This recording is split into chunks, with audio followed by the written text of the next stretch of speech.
here we go. It is podcasting time. My name's James Pikeway. Glenn Power is here, as he would be, because we are in the pop-up studio, Glenn's office in the PowerWorks garage.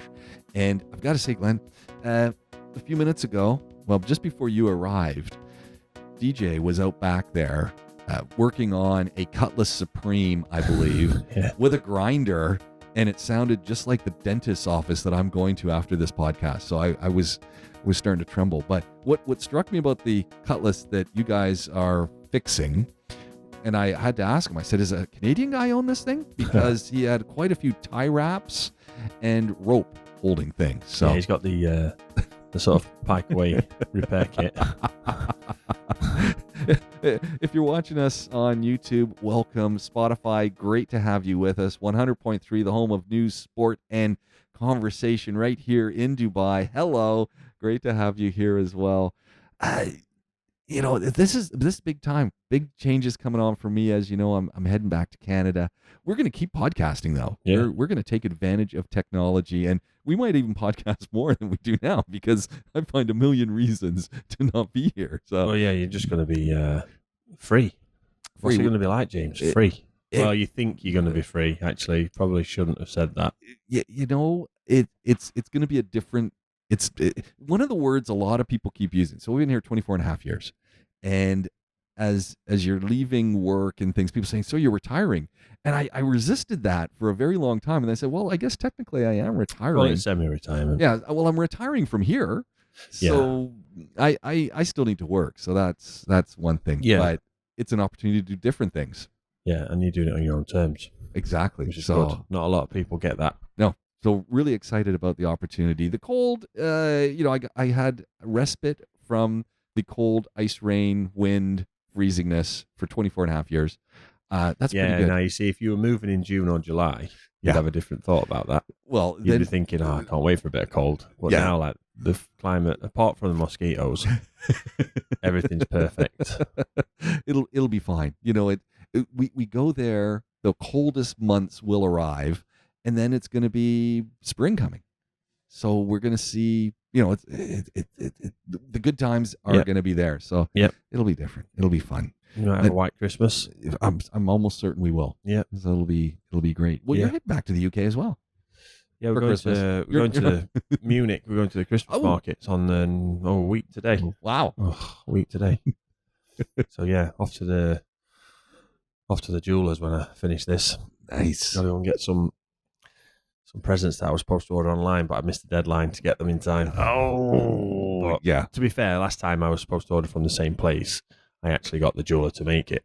Yeah, so there you go. Make it here, and it was a lot better. Nice. So you never know. You can't trust it.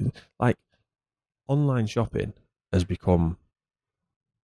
It was never trustworthy. Then it was like everyone did it, and now it's a nightmare again because everything's the TikTok shop or whatever, and it's like, well, what's that? Yeah. And then you get a tracking number that's from somewhere in China that you can't pronounce, and then you don't know where it is. Yeah. You don't know where it is when it's turning up, and then the amount of parcels that have never arrived because the phone number was wrong. Well, yeah, but the address was right. You weren't delivering it to my phone.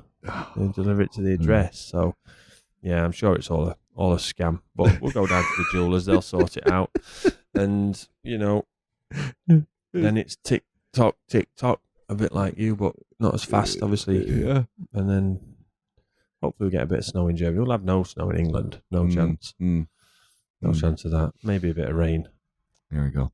There you go. Then it's back to counting down for the summer. Yeah. Us with trepidation and you with joy. Yeah, well, exactly. Man, the number of vehicles that I've seen recently, again, cooling issues and flat tires. Those are the things that I'm seeing. Just insane. The flat tires are an easy one to explain with the drop in temperature because people, we've said before, you've really got to do the tire pressures every week. Absolutely. Really got to do them every week. Look, a tire pressure gauge costs you 10 dirhams. Yeah, well, that's for a decent one.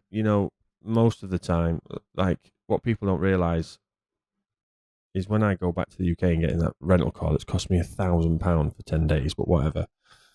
£1,000 for 10 days? Ridiculous, honestly. That's like 2,000 dirhams. plus. Ridiculous. Wow. And you're getting. They're not delivering it to me either. I've got to traipse myself across the greyest airport in the world, Manchester Airport, in the rain. Pick it up. And to use a British term, you're going to get a bog standard. Oh yeah, vehicle. bog standard. Yeah, it's going to be like Focus or as long as it's not a Vauxhall. As long as it's not a Vauxhall, I'll be fine. Focus would be fine. Focus will be all right. Yeah, Focus won't be a problem. But if it's a Vauxhall, just get the train. Mind you, the train will cost me more than that. So. Yeah. But yeah, I've got to go and do that. But it's what we were saying. We're talking about the car rental and Manchester Airport and 2,000 dirhams and change worth of rental prices. Yeah. I mean, we were talking tire when pressure. when I get in that rental car and go to there'll be no fuel in it. Yeah. And then I'll go to the petrol station. Then you got to check the air and the I'll check tires. the lights and levels and air and everything on it because they won't have done that because they're just idiots wearing suits in an office charging people silly money. That sounds like negligence on their part. Like it's not necessarily negligence. It's just the fact that the culture is now that if somebody can't do the job, you can't tell them that because that's not very nice. And they'll speak to HR. Who are you to tell them that? Okay. So they'll just be in there meeting their bonus quota because they're ripping people like me off. But I'm not bitter about it. No, not bitter at all. No. So anyway, I'll be checking the air and the lights and the fluid levels and everything else, and I'll go to check the air pressure, and I'll get 1 minute of air for £1. And it's like I'm gonna spend £3 doing my tire pressures, and like people don't realise how good we've got it here. Air is free. Oh, absolutely. And there is a very kind, helpful, usually man, at the petrol station where the air pump is that will put the air in for you. Yeah. Now, choose whether you do or you don't, but give him a 5 or 10 dirham tip and everybody wins. Yeah. You don't have to get out your car. Yeah. He knows what he's doing. You're not going to damage anything. Great.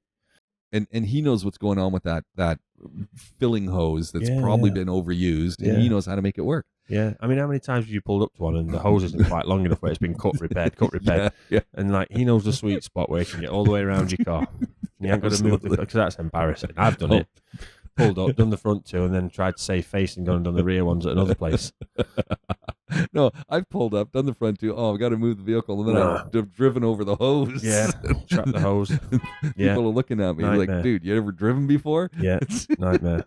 So you checking them all the time, but like we've been sort of since it hung on this year, the humidity, didn't it? But like since early to mid-November, we've been walking to school from the house, and I'm like some pack horse with like 3 bags, a swimming bag, some project that they've got, and then whatever else they've had to take in school that day. Lunch bags, everything, yeah.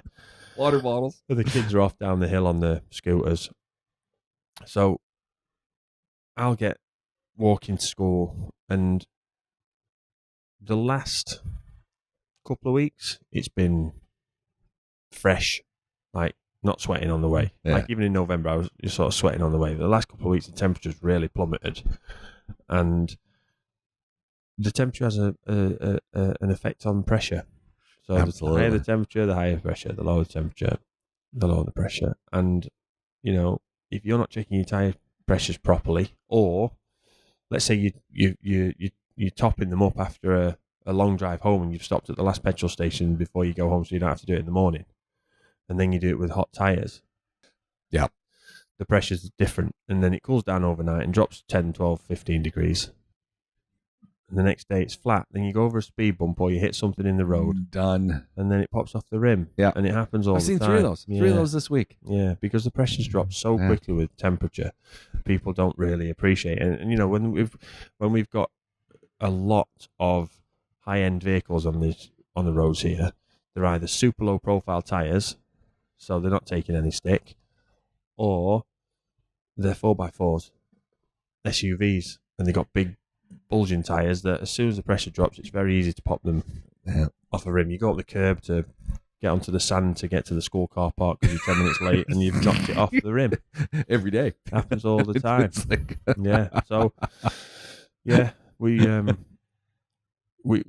see that quite a lot, and the frustrating thing for us is we don't have a mobile tyre service. We have friendly sort of people in the trade that we can recommend to people. You've used people in I've the used past. I'll name them. I've used Sandance many times. I'm very happy with them. Yeah, and I for what you've got another company you also use. We try and make sure we've got coverage, right? Yeah. So we've got a garage in Alcuza, we've got a garage in DIP, which, to all intents and purposes, are the opposite end of town, really. Yeah.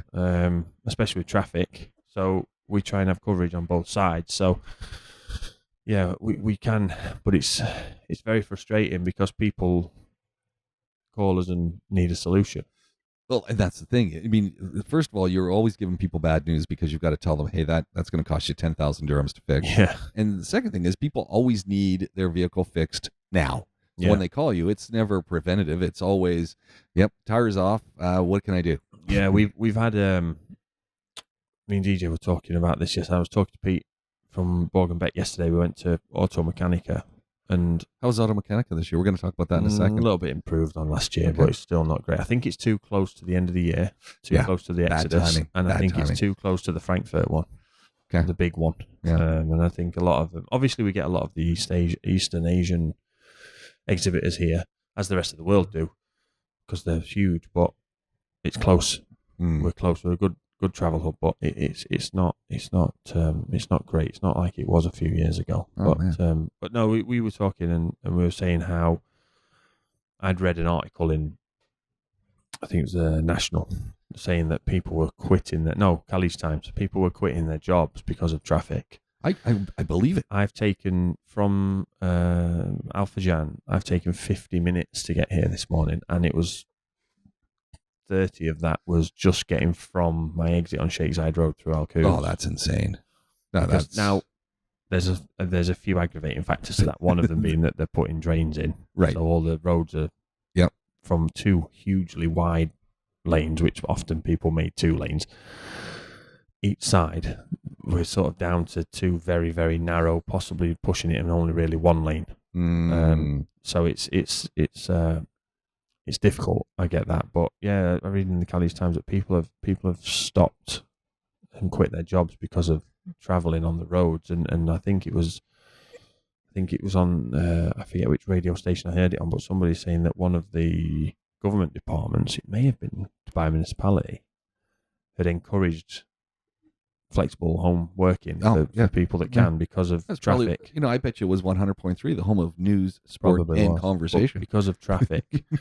I mean, the municipality aren't having people in the office because of traffic. Now, I guess that's a responsible thing for them to do, right? Yeah. They're supposed to look after the place. We need to unclog the roads. But, when that's...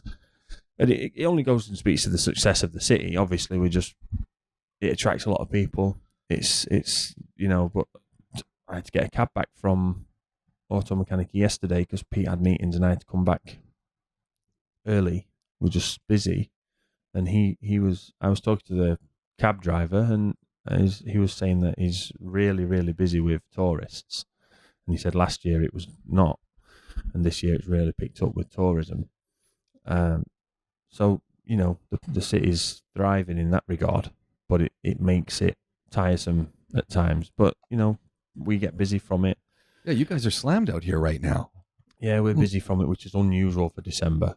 Really unusual for December. Is it legit repairs, or is it people just coming in for services? Yeah, no, quite a few people repairs. And what I have noticed now, we're sort of maturing a little bit. We've been on the radar for a few years. We've been open now 4 years. People are starting to book in. Okay. So they're calling and saying, they were busy last time I went in, I'm going to book, and they're booking in, which is good because then you get to have that conversation with them of, just the services. Is there anything else? Oh, well, actually, yeah, I've had this and that, and you can make sure that you pick up. Whereas when people were just dropping in, they'd invariably chance it on the way to work, and they'd say, "Oh, I've got a bit of a noise from the back." And we say, "Oh, could you drive it with us?" No, my taxi's here. I need to get to work.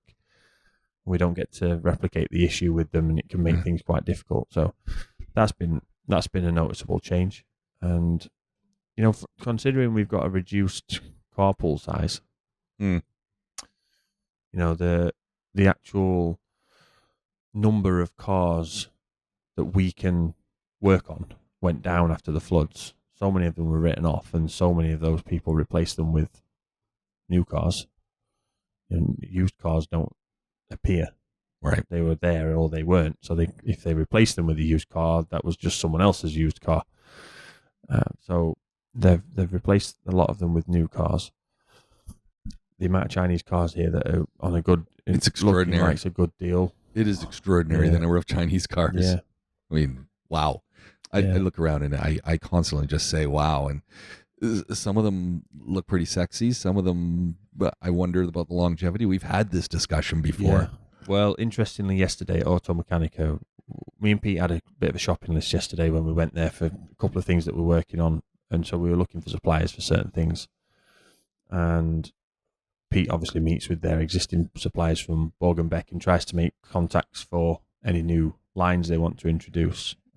Borg & Beck are, rather than going at everything, they try to be the best at what they do. So Borg & Beck, for anyone who's out there driving, are after-sale parts folks. So brake pads, wiper blades, service and wear parts, and other things that are probably exceed in most cases the part already on your vehicle from the manufacturer. Yeah, that's what they try to do in standards. Yeah, I mean they're not the broadest range. They won't have everything you need, like let's say something like a Brit part or something like that, where you could pretty much get anything for a Land Rover. They're not doing pressurized caps for coolant systems, and they're not doing oil seals and gaskets and exhaust components and that sort of stuff. But what they do, they try to make sure is as good as, or if not better than, the original. But they still have to introduce new parts and new cars come on the line. But talking to the suppliers, and a lot of the factories are Chinese, and we were asking them, do you have parts? Do you produce parts for the Chinese manufactured cars? So the ones that aren't in collaboration with another manufacturer like VW or Volvo that are using their parts, do you produce the parts? And they didn't. What? They don't produce them. The Chinese manufacturers of parts aren't doing Chinese vehicles. Yeah. So they were just saying it's the vehicle manufacturing plants that turned into vehicle manufacturing plants, but were already making parts. They just added building the whole car to their resume, if you like. And one lady was telling me that in China they have, in some of the big industrialized cities, they have some factories which will just do dashboards. And then they'll have a factory that just does seats, and they'll have a factory that just does doors and bonnets and boots and roofs and like that. And then they just all grew into, well, we'll just put a whole car together.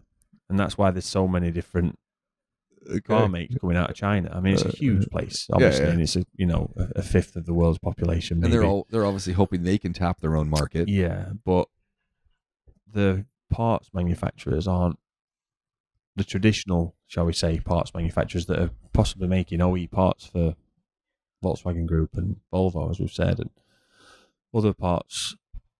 They're not making them for the JACs and the JMCs and the Geelys and the BAICs and all those. Yeah. They're not making them for them because.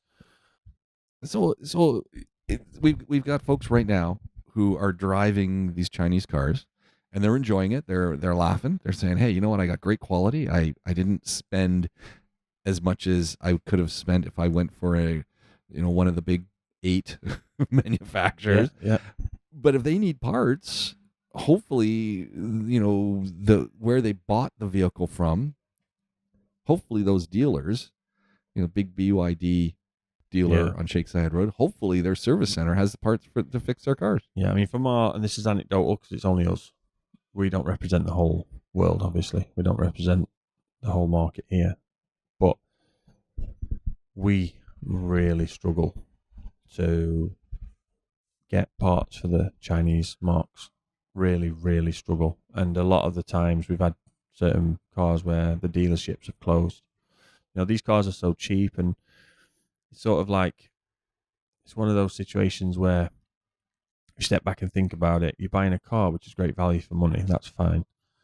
You have to remember, if it's good value for you, that means there's less margin in it for the person you're buying it from. So they've got to sell more. But they're not. There's still more Nissans on the road than Xpengs. Yeah. regardless of the value of an X, paying value for money, which is, and these are new startup companies. They're not going to start up with 10 million dirhams worth of stock of parts, and those parts don't exist anyway because it's only the vehicle manufacturer that's making them. From my conversations yesterday, and maybe the manufacturers of parts for Chinese vehicles aren't interested in this market yet, and that's why they weren't here. But from what I saw yesterday, and I was surprised to start with, but a lot of them just sort of looked as if I was, had something hanging out of my mouth. It's just one of those situations. Yeah. But you've got a massive problem when you can't supply your own vehicles their parts. Yeah. No, huge one. Interesting. Oh, there we go. Alibaba. Is Alibaba not tapped into the Chinese car part? They're into everything, aren't they? Yeah. They are into everything, but obviously they're finding them from wherever. But for somebody like me, let's say I wanted to start my own parts company. I've got no reason to do that. But let's say I wanted to start my own parts company. If I was going to do it based on what I did yesterday, well, my opinion would be I'm not going to supply parts for Chinese cars because I can't get them. Yeah. I just can't get them. And that is what the problem of owning a Chinese car is at the moment. One's got to think very carefully. And unfortunately, I think most people just look at the sticker price and say, oh, can I get financing? Can I walk away with this thing? You know what? I don't need financing because I can make this work. I'm not going to be able to get it fixed. The problem is as well, what do you do with it after 3 years? I think they're disposable cars. I think they're disposable at that point. This is a lot. This is where the problems really are, in my opinion, where we all know about the environmental issues of producing steel and rubber and plastic and everything else. The batteries. The stringent sort of regulations that we have in Europe, North America, that makes manufacturing so expensive, that helps keep manufacturing cheap in China, for example. But then they're producing these things at a cost to the environment. After 5 years, they have to be scrapped. Yeah. And if that turns out to be the case, well, surely that adds to the total overall footprint of the car. And yeah, it doesn't look good. We do see the odd Chinese car come in now. A lot of them are getting to an age. We have a couple of Borg Wards, got some Geelys, and we can't ever get the parts for them. So what do you do? Can you modify stuff? stuff? One of the cars we had, it was a Geely. I thought Geelys were Sri Lankan. X7, M Grand X7 or whatever it was. And it came in for a service and we did a report on it and the parts weren't available. The customer said, okay, well, I'll do it the next service. And then something happened in about the 3-4 weeks later that it came back for, might have been the battery died or something on it. And we needed the battery died on it and we needed a terminal. Okay. Where it just corroded through the pole. Yeah. Well, that shouldn't happen. The same dealer that had quoted us on the parts for the service report last time, 3-4 weeks ago, didn't exist anymore. No. And we got a message back saying contact, such as I think he told us to contact someone at Union or something like that. Wow. And that's in the space of a month. Yeah.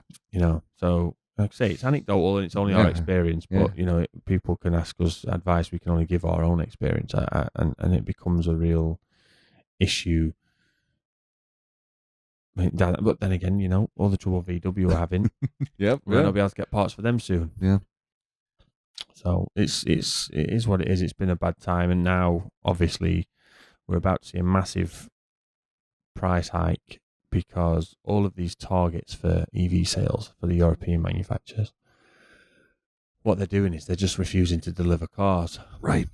Because they can't hit their targets if they deliver all these internal combustion cars. Yeah. So they're not delivering them to make sure they hit their quota, and it's a proportional quota. So the 2024 deliveries are being halted by a lot of manufacturers in Europe. Oh dear. Because they can't afford to miss and get fined.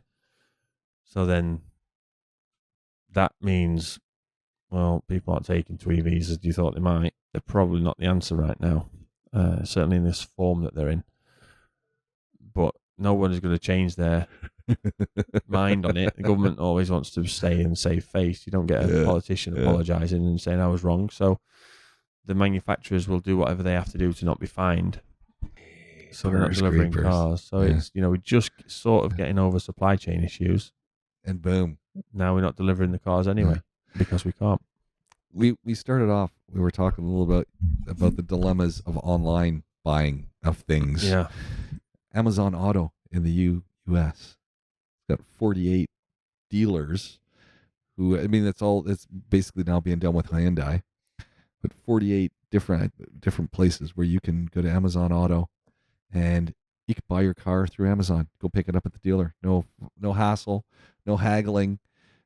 You can get financing, full transparency, all online. Amazon. You gotta love these guys.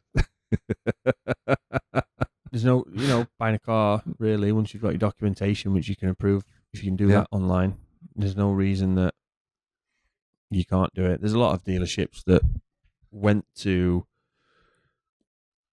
sales exec free showrooms where there's a car on display with a plinth and an iPad on it, and you went through and spec'd it, built it, ordered kind of it. the Tesla model of doing things. A lot of places added that to their.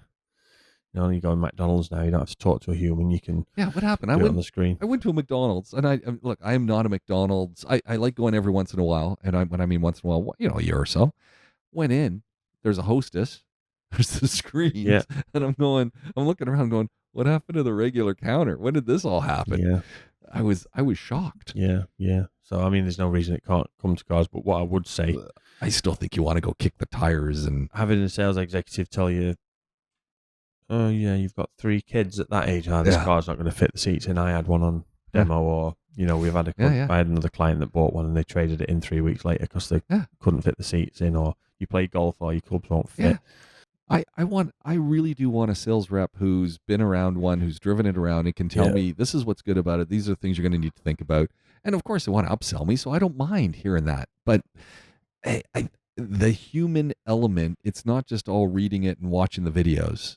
You need to go and see it, talk, and get firsthand knowledge. Yeah. You also think, my personal opinion, I could just be old though.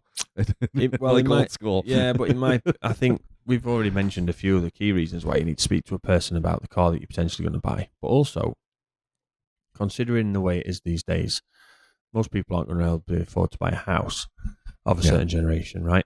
So I'm like thinking millennials, it's going to be a struggle, and that's how it is. So a car is going to be the single biggest purchase they ever make. Yep. You want to make sure you're doing the right thing, right? And then also from the manufacturer's point of view, it's just negligent on the business side of it, because how many people would buy from a salesman or saleswoman, sales exec, and go and buy from the same person the next time? Oh, absolutely. Because there's a personal relationship. I bought both of my Jeeps back in the day from Callum Knox. Yeah. And I searched him out the next time because, he walked me through it. He was honest. Yeah. As honest as Callum could be. Yeah. Yeah. When he's a car salesman. Yeah. Well, when I bought a Kia before we had our first kid, I bought it from a guy called Zia. And he's still down there, 9-10 years later, and he'd been there a few years beforehand. And he'll do business because he was trustworthy and he was easy to deal with, and he helped out and he made sure it was right for us, and he talked us through it. And I think that's really important, and people are forgetting the value. Maybe it's just because people communicate through these phones all the time now. They don't have real friends. I'm thinking this Z has been around a long time, because I'm almost certain when I bought a Hyundai Terracan, which I don't think they make anymore, it was after the Galloper phase. They came out with Terracans. They didn't last too long, but I bought one of those, and I'll tell you, I know why it didn't last too long.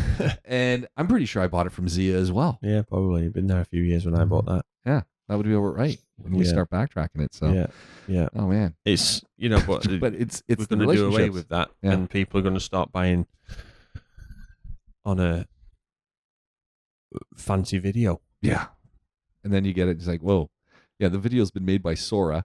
And it's not a single actual vehicle. Yeah, it's all made from renderings. Oh, yeah. I just don't. Things like understanding the spec. A lot of cars you have to add. To. Yeah. And understanding of, it would be nice to have that, but you don't really need it. Or instead of using it for that, why don't you do this? Instead of having the heated steering wheel, why don't you go for the service package? No one needs a heated steering wheel in this country. I'll be honest. But you need to have that person that's going to give you that, that advice and that conversation. Yeah. You don't need heated seats here either.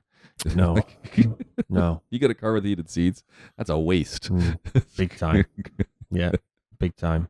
Where I'm moving to, you could use heated seats, and my car does not have heated seats or a heated steering wheel. Oh, well, you have to get yourself get yourself an Alibaba and order a remote start system.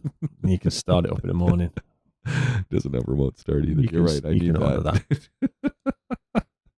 I didn't realize that McLaren has been acquired by Abu Dhabi Investment an arm, CYHN, I believe. CYVN Holdings has finalized the deal to buy McLaren from another holding company in Bahrain. And I'm okay. Well, UAE. just keep passing these assets around, don't they? Yeah. There's no money in the UK. No one in the UK can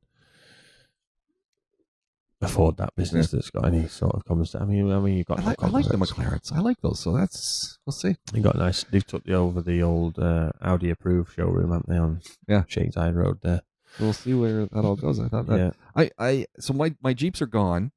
It's funny when I was selling them, and they were old Jeeps. At the end of the day, you and I had a great conversation, and you really helped frame it. So they owe you nothing.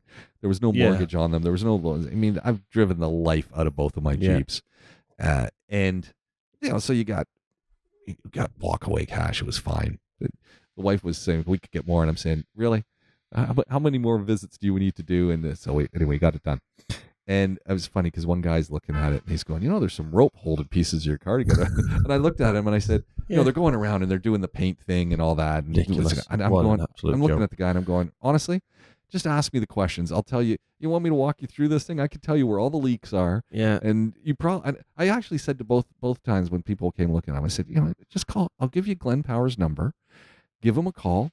He's worked on these cars. He'll tell you. I said, I'll call them and say, look, give these guys 100% the truth about my vehicles. They'll tell you what needs to be fixed on them. I said, because one person said, I'm going to take it to my garage. I said, why would you waste your money? I already got a guy who works on them. He'll tell you. He's not hiding anything. And I'm not hiding anything. Yeah. So it's when he said the rope. I said, I said, isn't there a bungee cord down there too? He goes, actually there is. You high-fived him and said, what do you think to that, mate? I'm proud of that repair. He said, it's the tape.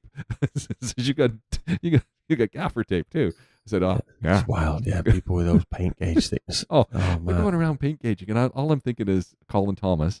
And Colin does it, yeah. And the one guy's going around the yellow Jeep and he's painting. And I looked at him. I said, never been in a collision, never had any repair paint done on it. That's all original. He goes, it's originally yellow? I said, absolutely. And then they look at me, both Jeeps. These are Jeep Wranglers. Ever been in the desert? I look at him. I said, is this Pope Catholic? They didn't get that one, by the way. Bad crowd. Wrong audience for it. I said, of course they've been in the... I looked at him. I said, 2008, 2009 year models. I said, what? If you're expecting a 2020 year model, this is not the vehicle. But the best part was when guy was driving away with the yellow Jeep, just taken out for test drive. He's backing up. And I said, look, no. He says, oh, you got a hard top for this? I looked at him. I said, it's never had a hard top. It's been a soft top all the time. In fact, I drive it now. I said, and the windows were there. I said, a little cloudy, but it's still drivable. I said, I just drive it, Emirati Heritage style all year round, which means no windows. Yeah. All year round, because that's the way that Sheikh Zayed drove his vehicles. And I'm true to the traditions of, Sheikh Rashid and Sheikh Zayed, the founding fathers of this country. So, and I looked at him. I said, "No, there's no hard top." I said, "And look at them. They are what they are." But I said, "You get in that yellow Jeep and you back up. I guarantee you, whoever does this will have a smile on their face. And so some rando guy comes out to take it out for a test drive. Two guys arrive. I don't know where this rando came from. He takes it out for a test drive. Must have been the mechanic they brought with him to make sure it was roadworthy.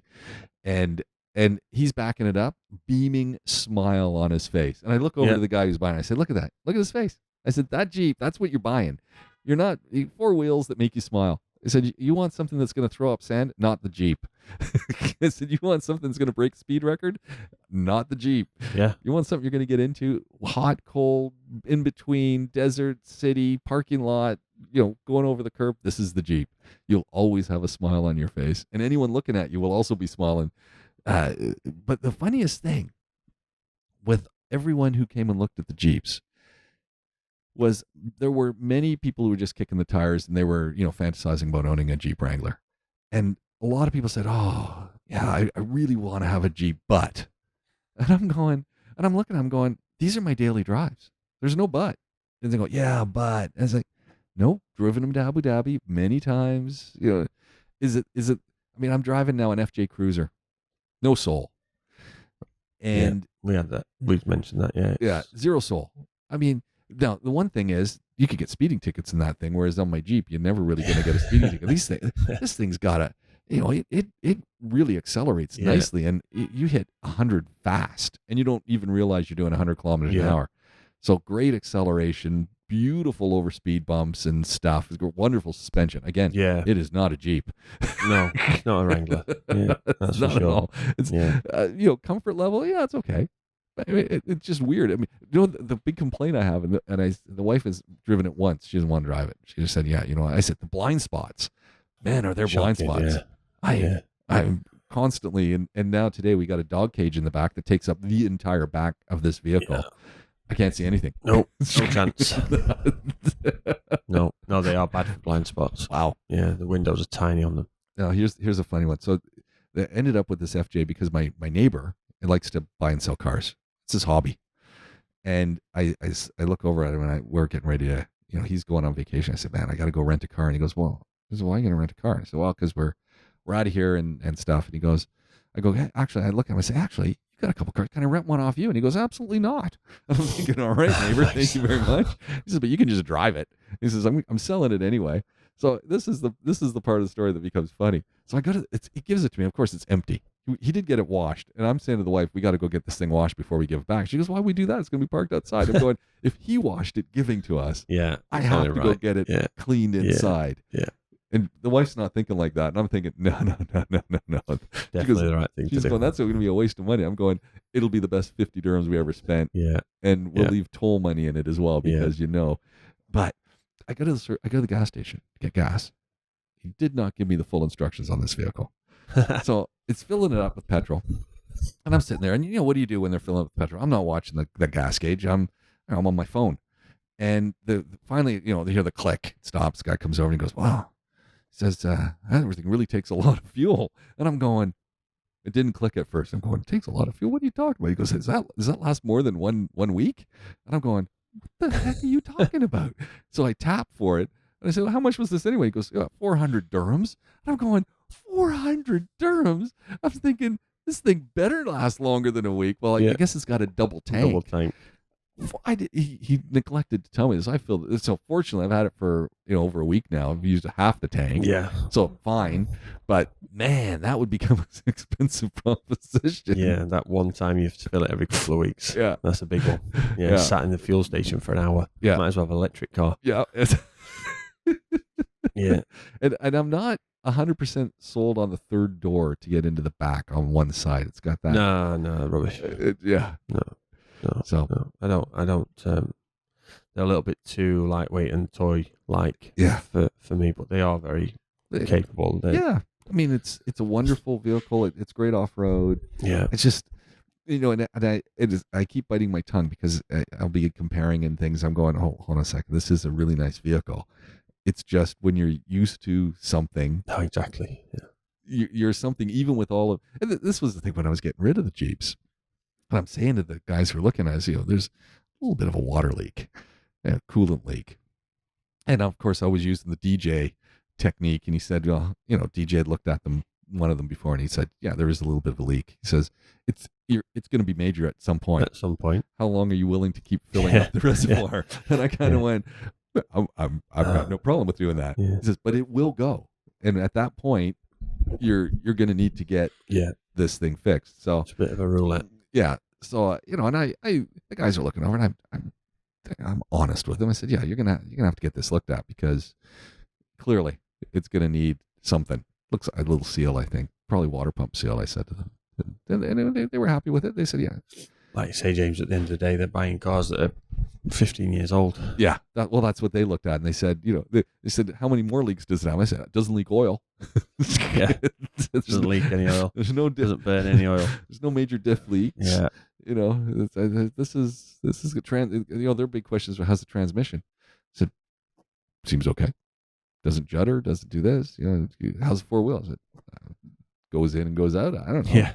Take it for a drive. See what you think. Yeah. So, the core thing, I don't know what they were going to do with them because they weren't so concerned about really anything. It was just maybe someone wanted a Jeep that they could modify or something. I don't know. Yeah, they were relatively blank canvases, weren't they? Yeah, because there's no mods on them. So yeah, but it was sad to see them go, but also very big relief because you'd been working on them, and every time you think of what are your yearly repairs, brakes and stuff, tires here and there, and oil changes, and then things, and we probably were spending about 10,000 dirhams a year and change. Yeah, possibly. Yeah, on each for repairs of things. Yeah. By the time we were done. Yeah. And it was always, should we get a new one? It's like, well, no mortgage, no loan on these things, and this is cost of driving. We're not going to get much for them anyway. And to get one on finance, it's what you're going to pay $3,000 a month at least. Yeah. And so we just kind of average it out and go, might as well just keep fixing them. Yeah. It's difficult. I mean, I've mentioned at the start, rental car prices here even are still expensive. Yeah. You couldn't rent a Wrangler for anywhere near that. So, like you say. So we were happy. Yeah. And then, FJ, it is what it is. They'll go out to somebody else, hope somebody else enjoys them. Cars like that, there's no reason they can't run for another 15, 20 years, especially in a place like this where... Well, and what we've done back in Canada, and people are just laughing at us. I said, I've driven these... We had both of these from new, these Jeeps, so 2008 and 2009. Never do that, by the way. If you're going to buy a car, never buy one year and then next year buy the other year, because they're both going to break at the same time. It's basically the same vehicle. And both of mine did. Yeah. Everything went wrong simultaneously. All the time. And but moving back home, I was adamant not to get an older vehicle. I was adamant. I said to the wife, whatever we do, no, we're not going to do it. What do? Get the same year that we have here. And the logic being, I know all the things that are going to go wrong. You know what's going to go wrong. I know it. As soon as it starts making noise, I know what that is. Yeah. A little bit of leak, know what that is. Yeah. I mean, look, the fact is, you have an attachment to the cars. Yeah. And that's something that's dying now. Yeah. There's, I've heard it said, and we've mentioned before, some of the new cars, particularly the electric cars, just seem like iPhones, like white goods. Yeah. They're just not. They're just something you have to have, like when you have to put shoes on your feet when you go out the house. Yeah. You buy your shoes because they look nice. People are buying cars because of how they look. They're not buying the car because of what they can do with it and how they can drive it and how it makes them feel. They're buying it for how it makes them look. Well, ever since the Prius, that's been the case, I think. You know what happens to your phone after 10 years? What's going to happen to these electric cars? And I always keep going back to the LED dashes, the OLED dashes, all of that stuff. That has a lifespan. And with our phones and with our TVs and with things, I mean, the TV at least sits in one place. This thing's getting moved around. It's getting hot. What happened with cars, in my opinion, is when they stopped making the 0 to 60 stat, something that was on the top, within the top 5 lines of any data on a car, and in that top 5 line was range. That's when, to me, cars died as an extension of a personality, or as something that had any kind of soul, for want of a better word. They died at that point, and they just became like I said, white goods, just something you have to have. You buy a house, you rent a house, you've got to buy a fridge, you've got to buy a microwave, you've got to buy a kettle. And it's the same now. Cars just fit into that same boring category of I wish I didn't have to buy this. Like if you go home from work and at the end of the day you take your gear off, you put it on the floor next to the washing machine to put a load of washing on, and the washing machine's broke. Oh, I've got to buy a washing machine. I wish I didn't have to do that. I feel like that's what cars have become right now. I feel like the new modern cars are just soulless, paint by numbers. Yeah, they all look the same. Yeah, there's just nothing. Sad. Hey, who knows? You know. Yeah, we'll see where it goes. If RFK removes some of the psychedelics bands, we might end up with cars like they used to make in the 60s that look like spaceships. Hey, the Cadillac has got one of their new vehicles. It's the it's built on the Celestic base, but it's a Soleil, I guess, is how they were saying it. I don't know how they're pronouncing it. Soleil, but probably Soleil. And this thing is a concept car. Looks beautiful. They want to compete with Rolls-Royce and Bentley, but what's the term that caught my attention? Standards of the world. I didn't put it in here, did I? No. Yeah, the Yacht Rock Cadillac Soleil Yacht Rock. Yeah, I mean it does look like a boat. It does look like a boat. There's some cars I can't remember which one they and used to call them the boat tail, didn't they? Some it's of the all electric. Rolls-Royces, This thing. To me, that's a Cadillac. I look at that and I say that's what a Caddy is. Yeah, it just ain't got a V8 in it.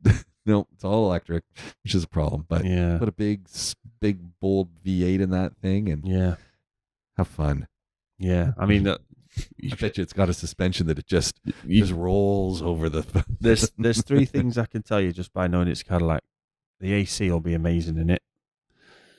The in-car entertainment and sound system will be the best you can get in a car, and it'll be comfortable. Yeah, you can say those three things straight away about a Cadillac. That's one of the things with Cadillacs. Like if you see an Escalade on the road, you know it's going to be comfy.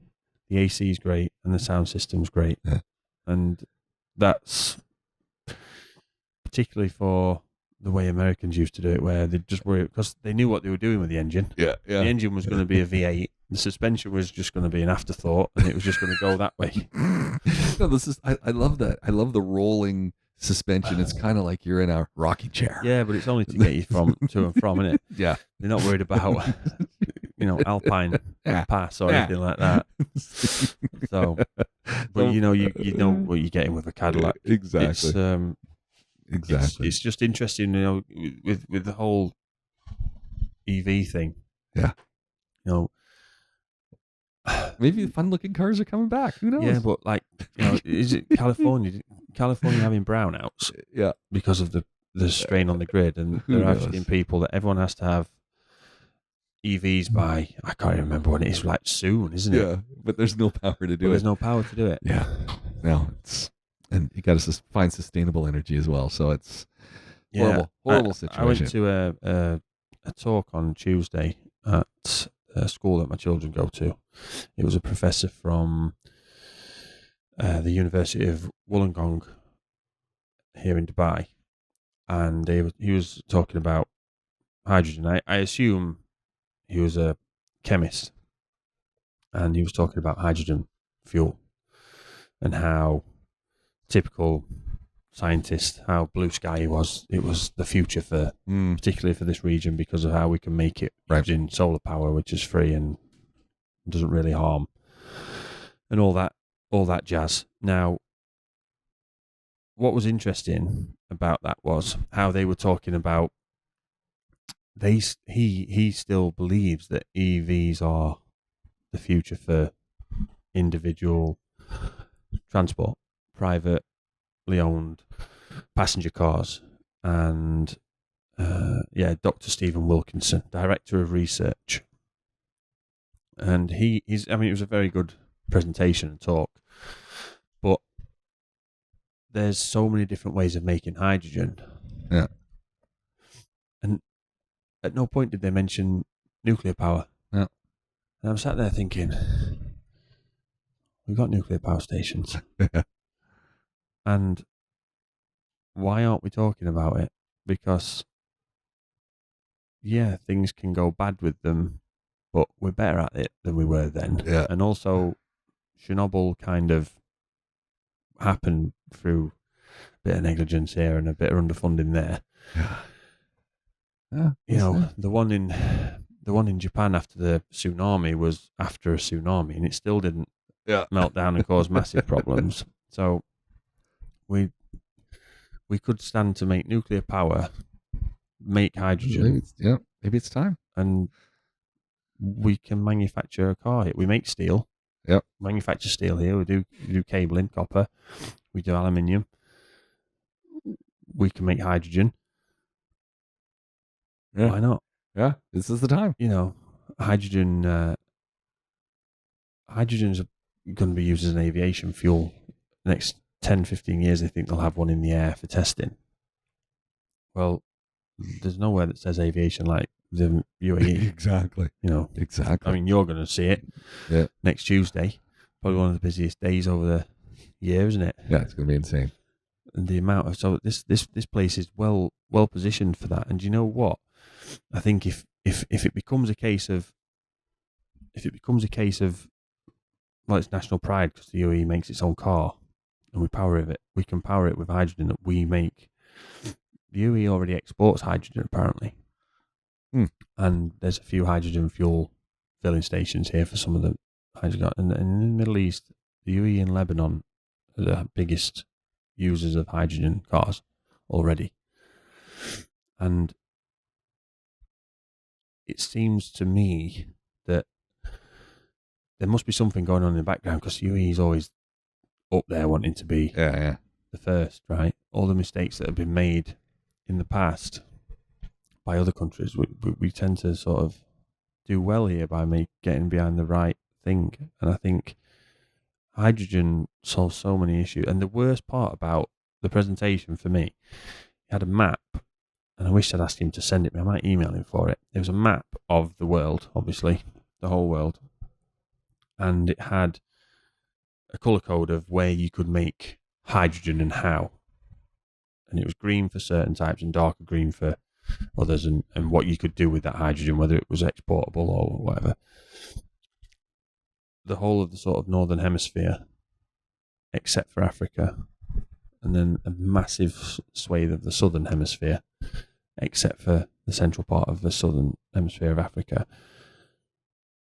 was all capable. The grey on the map was basically the 70%, excluding the extreme north and the extreme south of Africa, where they can't make hydrogen because of lack of whatever. Yeah. But we're basically pillaging that part of the world for lithium. Right. You know, and it's like, then what? So we use all the lithium up. They can't then make the hydrogen that we've moved on to anyway. We just wash our hands of the problem, go away. Yeah. And that to me was the most glaring side of it, because all the while this doctor was saying, oh, you know, it's great, you know, save the environment, global warming, and stop burning fossil fuels. And I'm thinking, you stop burning all the fossil fuels you want in England and Canada and America. Stop all you want, because there are far more people in that massive grey area there that are trying to feed their families and survive the next day, that are burning trees and anything they can get their hands on to cook and heat their homes with. And that seemingly is going to, as we get exponentially less impactful with a carbon footprint, based on that map, a massive chunk of the world is going to get more exponentially impactful in a negative way on the environment. And certainly from a carbon footprint, the debate on that is something for other people, and that's what we're going to leave you with. Yeah. And that is the parting words from Glenn Power here on the PowerWorks podcast. Glenn, thank you very much. Thank you, James. Thank you, everyone who's tuned in. If you're on 100.3, thank you very much for listening. You're on Spotify, great for watching and listening. YouTube, thank you very much. Wherever you are, like us, share us, and let people know that we're out there. And we will be back with you very, very soon. Once again, Glenn Power, PowerWorks Garage, thank you very much. Thanks, James.